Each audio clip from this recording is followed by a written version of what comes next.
di bulan Rajab ini ada sebuah peristiwa penting ya dalam sejarah kehidupan Rasulullah Shallallahu Alaihi Wasallam. Ada sebuah peristiwa penting, yaitu peristiwa Isra dan Mi'raj. Peristiwa Isra dan Mi'raj ini terjadi, disebutkan oleh para sejarawan bahwa peristiwa Isra dan Mi'raj ini terjadi pada bulan Rajab. Isra itu apa? Ya. Isra itu adalah perjalanan Rasulullah Shallallahu Alaihi Wasallam pada malam hari, ya, pada malam hari dari Masjidil Haram menuju Masjidil Aqsa di Palestina. Ya, dari Mekah ke Palestina. Ya, kira-kira nggak tahu berapa kilometer itu. Kemudian Mi'raj, setelah sampai Masjidil Aqsa, Rasulullah di Mi'rajkan oleh Allah Subhanahu wa taala sampai puncak langit yang ketujuh atau Sidratul Muntaha. Nah, ini peristiwa Isra dan Mi'rajnya Rasulullah Shallallahu Alaihi Wasallam. Sebuah peristiwa yang sangat menakjubkan sekali. Perjalanan yang sangat jauh, ribuan kilometer, hanya ditempuh dalam sebagian malam. Hanya ditempuh dalam sebagian malam. Sehingga kemudian ketika ini diceritakan oleh Rasulullah kepada orang-orang kafir Quraisy, nggak percaya. Mosok Muhammad itu gawe-gawe. Misalnya kita ya kita misal ya, namanya misal itu kan ya nggak terjadi beneran. Misal kita ke Jakarta hanya dalam 1 menit. Ya karena seperti enggak ada yang percaya. 1 menit ya. Itu dengan ngopo ya. Sini Jakarta 1 menit ya bisa dalam mimpi ya. Nah, ini Rasulullah cerita kepada orang-orang kafir Quraisy ya tentang peristiwa Isra dan Mi'raj ini. Mereka nggak ada yang percaya, nggak ada yang percaya. Maka ini benar-benar bagi ujian keimanan kaum muslimin pada saat itu, ujian keimanan yang sangat luar biasa. Nah, dan satu-satunya sahabat yang langsung percaya, ya langsung percaya adalah Abu Bakar As-Siddiq. Jadi Abu Bakar sampai bilang begini, seandainya Muhammad itu menceritakan sesuatu yang lebih hebat dari Isra dan Mi'raj, maka saya percaya. Ya, maka saya percaya. Sampai seperti itu keimanan dari Abu Bakar. Maka kemudian tidak salah kalau kemudian mendapatkan gelar As-Siddiq. Nah, ini peristiwa Isra dan Mi'rajnya Rasulullah Shallallahu Alaihi Wasallam. Maka kemudian peristiwa bersejarah ini Allah ya abadikan di dalam Al-Quran, bahkan menjadi salah satu nama surat dalam Al-Quran, yaitu surat Al-Isra, di mana Allah Subhanahu wa taala menyampaikan di awal surat Al-Isra itu, Subhanalladzi asra bi 'abdihi lailan minal masjidil harami ilal masjidil aqsa alladzi barakna haula linuriyahu min ayatina innahu huwas samiul basir. Subhanalladzi asra bi 'abdihi lailan, maha suci Allah yang telah memperjalankan hambanya. Maksudnya hamba di sini adalah Nabi Muhammad Sallallahu Alaihi Wasallam pada suatu malam minal masjidil harami ilal masjidil aqsa, dari masjidil haram ke masjidil aqsa alladzi barakna haulahu, ya yang telah kami berkahi sekelilingnya, linuriyahu min ayatina, agar kami perlihatkan kepadanya sebagian dari tanda-tanda kebesaran kami. Ya, ayat ini diawali dengan sebuah ungkapan, ya ungkapan untuk menunjukkan kita itu kagum. Subhanallah, tasbih, maha suci Allah. Ya, ini suatu ungkapan yang menunjukkan pengaguman terhadap sesuatu. Maka kalau kita melihat, menyaksikan sebuah kejadian yang menakjubkan, yang besar, yang luar biasa, maka kita hendaknya mengucapkan subhanallah. Kita melihat sebuah gunung yang megah, kita mengucapkan subhanallah. Kita melihat indahnya ciptaan Allah, kita ucapkan subhanallah. Jangan kebalik-balik ya. Melihat sesuatu yang menakjubkan, innalillah. Giliran melihat sesuatu yang menyedihkan, subhanallah. Ada orang meninggal malah subhanallah. Ya, ini kebalik-balik. Jadi Allah mengawali ayat ini dengan tasbih, ya, bahwa Allah memperjalankan Nabi Muhammad itu dari Masjidil Haram ke Masjidil Aqsa, ya. Dan itu adalah sebuah tanda-tanda kebesaran dari Allah Subhanahu wa Ta'ala. Peristiwa Isra dan Mi'raj ini terjadi setelah Rasulullah itu ditinggal wafat oleh istri beliau tercinta, yaitu Sayyidah Khadijah. Ya, Sayyidah Khadijah kurang lebih di usia 49 tahun. Rasulullah ditinggal wafat oleh istrinya tercinta Khadijah.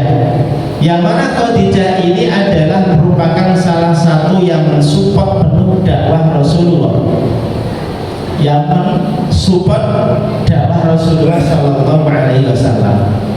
Belum hilang rasa sedih Rasulullah, masih di usia yang sama 49 tahun Rasul ditinggal wafat pamannya Abu Thalib. Abu Thalib ini juga salah satu yang menopang dakwah Rasulullah, meskipun dia sendiri belum mau masuk Islam. Yang menjaga Rasulullah, melindungi Rasulullah. Nah, ini Abu Thalib. Jadi beruntun dalam 1 tahun itu ditinggal wafat oleh istri tercinta, ditinggal wafat oleh pamannya. Yang mana kedua-duanya ini adalah penopang dakwah Rasulullah Shallallahu Alaihi Wasallam. Baru kemudian ketika ditinggal wafat Abu Thalib, orang-orang kafir Quraisy sudah mulai berani kepada Rasulullah. Bahkan ada yang mencoba membunuh Rasulullah Shallallahu Alaihi Wasallam. Kemudian setelah itu Rasulullah dakwah ke Taif sendirian, ya, nggak bersama sahabat yang lain. Ke Taif sendirian. Perlakuan orang-orang Taif itu juga sangat kejam sekali kepada Rasulullah. Wis ditinggal wafat istrinya, pamannya, dakwah ke Taif direspon dengan respon yang tidak baik. Jadi luar biasa. Maka pada tahun itu, ketika usia 49 tahun itu, dikenal dengan Amul Husni, tahun duka cita Rasulullah Shallallahu Alaihi Wasallam. Selepas dakwah ke Taif mendapatkan respon yang buruk, kemudian Allah perintahkan Rasulullah dan para sahabat untuk hijrah ke Madinah, ya, untuk hijrah ke Madinah. Tapi sebelum hijrah ini Rasulullah di Isra dan Mi'rajkan oleh Allah Subhanahu wa Ta'ala. Kalau bahasa kita refreshing, habis mengalami duka cita yang luar biasa. Bapak Ibu rahmati Allah Subhanahu wa Ta'ala. Nah, peristiwa Isra Mi'raj ini mestinya kita gali pelajaran yang bisa kita ambil. Apa saja itu?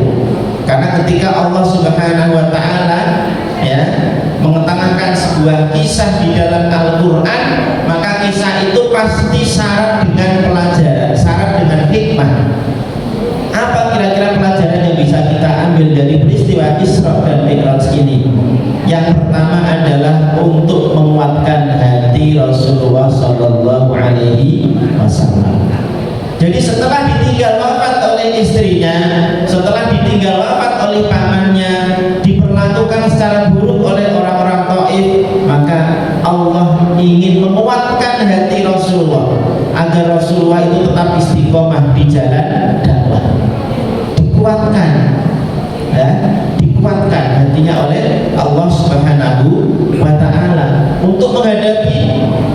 orang-orang kafir Quraisy. Bapak Ibu rahmati Allah Subhanahu wa taala. Jadi ketika kita dalam kondisi sedih, ya kita perlu penguatan hati.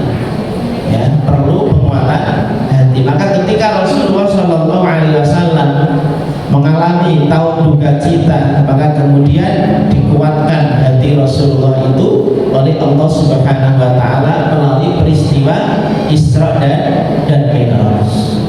Ini yang pertama sebagai penguatan hati. Kemudian yang kedua, peristiwa Isra dan Mi'raj ini memberikan oleh-oleh yang sangat luar biasa bagi Rasulullah dan juga kita umatnya, yaitu kewajiban sholat 5 waktu dalam sehari semalam. Ini didapatkan oleh Rasulullah langsung, instruksinya langsung dari Allah Subhanahu wa taala, tidak melalui malaikat Jibril. Kalau ibadah yang lain itu seringnya melalui malaikat Jibril, tapi untuk sholat ini istimewa, ya langsung, ya instruksinya langsung dari Allah kepada Nabi Muhammad SAW. Bahkan prosesnya itu pun tidak langsung jadi, Bapak Ibu. Ada namanya kalau bahasa kita tawar menawar, ya tawar menawar. Yang awalnya sholat yang diwajibkan itu 50 kali dalam sehari semalam, ya. Kemudian Rasulullah matur lagi kepada Allah, akhirnya dikurangi sampai mentok 5 kali, 5 waktu dalam sehari semalam. Hebatnya lagi 5 waktu atau 5 kali ini secara nominal pahala sama dengan yang 50 kali, karena 1 kali sholat itu nilainya 10 kali 5, 50. Ini sholat, sebuah ibadah yang ya, cara ya mendapatkannya itu dengan istimewa, langsung Allah yang memberikan instruksi kepada Nabi Muhammad SAW. Beda dengan ibadah-ibadah yang lain yang melalui malaikat Jibril, tapi untuk sholat ini berbeda.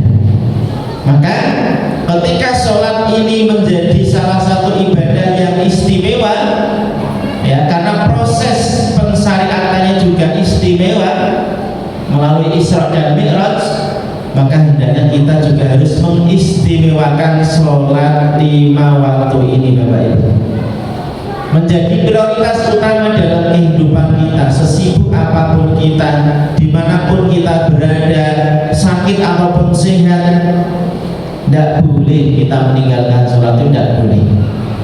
Beda dengan ibadah puasa, beda dengan ibadah haji, beda dengan zakat. Sholat ini istimewa, ya, istimewa. Orang kewajiban puasa Ramadan, ketika ada orang yang sakit dia tidak wajib puasa, tapi kalau sholat tetap wajib sholat. Mbok sakit sampai parah pun tetap wajib sholat.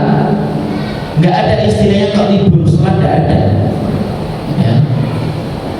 Kewajiban yang terus melekat. Ini sholat, sebuah ibadah yang istimewa. Maka nanti hisabnya juga istimewa, Bapak Ibu.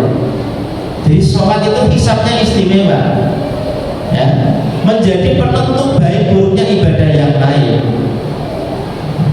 Jadi tolak ukur ibadah seorang muslim itu dilihat dari sholatnya. Kalau sholatnya bagus, maka yang lain ikut bagus, ya, yang lain ikut bagus. Itu sudah menjadi rumus itu, ya. Ketika sholatnya baik, tidak ada masalah, maka ibadah yang lain juga tidak ada masalah, ya. Maka menjadi penentu baik buruknya amal ibadah manusia. Maka kata Allah Subhanahu wa taala, ketika amalan pertama yang dihisab oleh Allah adalah sholat, maka Allah itu kemudian menyuruh para malaikat, coba lihat sholat hambaku ini. Ketika sholat seseorang itu baik, ya, maka sudah, ya, dihitung sebagai sholat yang baik. Tapi ketika sholatnya itu ada yang belum sempurna, ya, misalnya, ya, sholat yang belum sempurna, misalnya pas sholat kadang mikir kemana-mana, itu belum sempurna, gitu. Ya, sok-sok masih mikir belum beli lauk, ya, pas sholat itu belum sempurna, ya, belum sempurna. Jadi ketika sholat pikirnya kemana-mana, berarti sholatnya tidak sempurna. Nah, dalam kondisi seperti itu maka Allah menyuruh malaikatnya lihat apakah dia punya amalan sholat sunnah atau tidak. Nah, ketika punya amalan sholat sunnah, maka sholat sunnah ini dipakai untuk menyempurnakan sholat wajib yang belum sempurna tadi. Maka di sini pentingnya kita untuk melakukan sholat sunnah rawatib, qobliyah, ba'diyah, duha, tahajud, witir dan lain sebagainya. Ini menjadi apa ya, cadangan, tabungan sholat kita yang nanti bisa menyempurnakan sholat fardu kita ketika belum sempurna. Nah, ini ibadah sholat, ya, menjadi sesuatu yang sangat penting. Maka amalan yang membedakan antara seorang mukmin dan selain mukmin itu adalah sholatnya, ya, adalah sholatnya. Maka kalau ada orang di KTP-nya tertulis Muslim, Islam, tapi tidak pernah sholat, berarti itu namanya Islam KTP, ya. Islam hanya di KTP-nya saja, sementara perilakunya belum menunjukkan dia sebagai seorang Muslim. Karena yang membedakan Muslim dan selain Muslim